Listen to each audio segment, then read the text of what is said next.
Investigative reporter Luke Rosiak joins us now. Parker Thayer is also an investigative researcher. They worked together on this, and they did a fantastic job.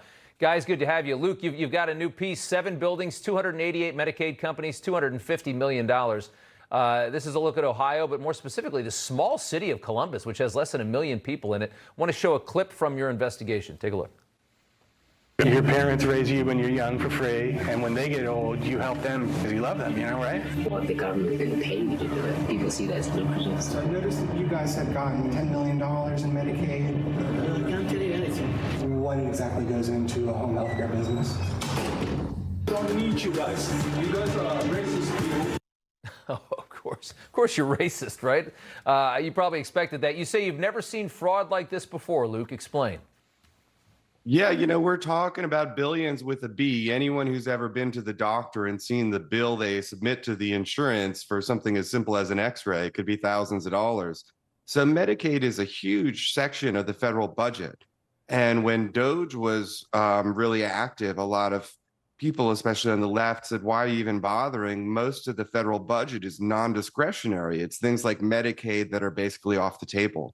But it's not off the table if it's waste. It's not off the table if it's fraud. And that's actually where the real meat and potatoes of the money is. Yeah. So it was incredible when DOGE disclosed this data. It was a real feat of government transparency, more than anything Barack Obama ever did, to show us this data, not about patients who are receiving medical care, but about corporations getting paid millions of dollars.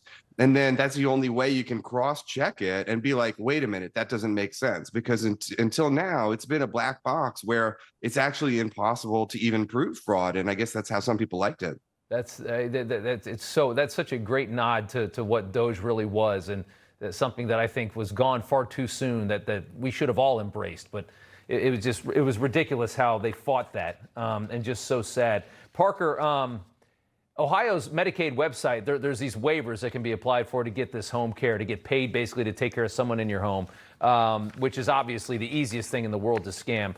Is there any real oversight of this that you could find? It's funny. They mentioned that they have an electronic verification system in their statement that they just released. And on the same website where they talk about this electronic verification system, they also give you step-by-step instructions for how to turn off the GPS verification system that they brag about.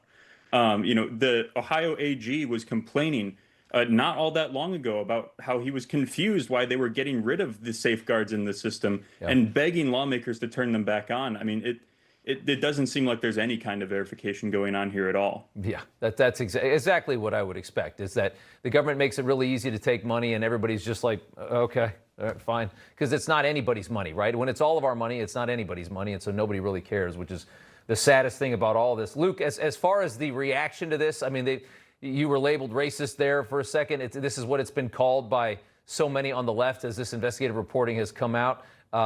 There's nothing racist about it. We flat out have a problem with people from some places of the world coming in here and just going bananas on our system. Yeah, I mean, I was kind of disturbed when the guy in that clip said that people would only take care of their own families if they were paid by the government.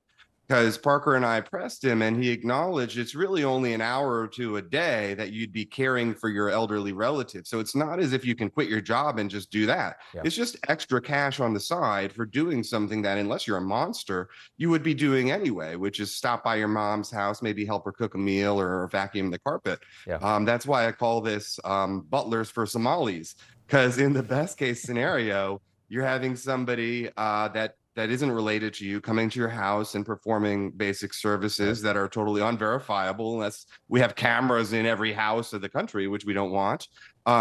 Worst case, you're getting paid to hang out with your own family members, which there's just no reason we should be doing that. It's rewarding people that are actually not very nice people at all, and it's going to bankrupt the country. Yeah. People. The sickest thing is that these are people that said that, oh, I'm a refugee. I need, please save me, and then they come here and they steal from us, and then they call you racist when you expose it, and it's everywhere. It's daycares, it's home health. It's hospice. It's just surreal how easy we've made it. Luke and Parker, guys, good. Thanks so much. We appreciate it. Great job. We love it. You know, everybody's reporting the same stories, the same spin. You turn the channel, it's always the same. But not us. We're different. We report the real news, no spin, just the facts. Turn to us, and you won't turn back. Tune in to Rob Schmitt Tonight on Newsmax.